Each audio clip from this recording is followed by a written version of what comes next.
Posture is often a forgotten aspect of our health, but it's actually really important.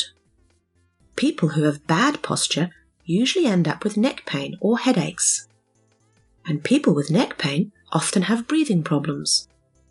This can all impact your daily life and functional ability, and the problem does not end here, because the way that you breathe also has very important influences on posture and spinal stabilization. But bad posture also affects other health aspects. For example, a study conducted in the psychology department at the University of Auckland in New Zealand looked at the effects of upright posture compared to slouch posture on young, healthy people's resilience to cope with a stressful reading task.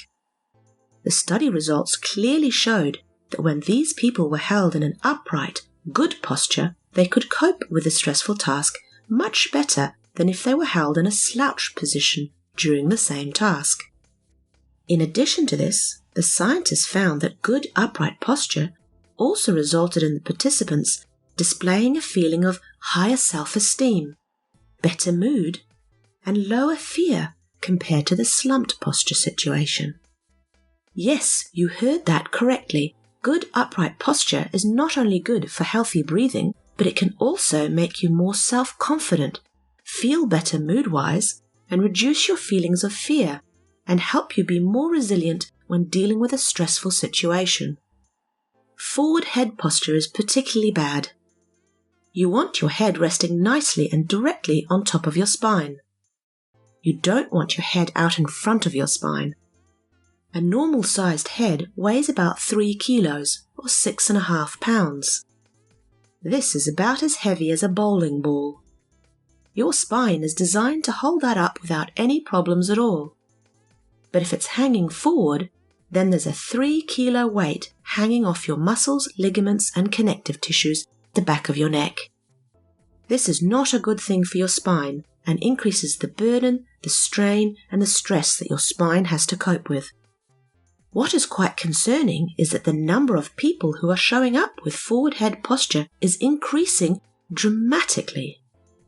It is becoming so common that it's been given a name, text neck, because many people believe we are seeing so many more young people developing neck pain due to the increased use of smart devices such as smartphones or tablets. Studies are showing that developing neck pain is not something that should be considered growing pains. It is not likely to go away by itself.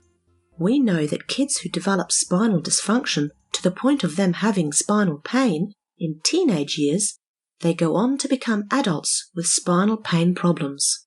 Teenagers with spinal dysfunction to the degree of having pain in multiple regions become adults with spinal pain problems in multiple regions, and so on. So the best thing for your children's sake is to nip it in the bud and fix the problem early so that it does not go on to become a lifelong problem for them. The health and function of your child's spine can significantly impact their future quality of life. A simple solution for little kids with smart devices is to make sure they lie on their stomach when they are using them. This makes it impossible for them to hang their heads forward. So keep a close eye on your children and teenagers' habits. Talk to them about the importance of good posture and a properly functioning spine for their health. And if you have any concerns, go and see your local family chiropractor.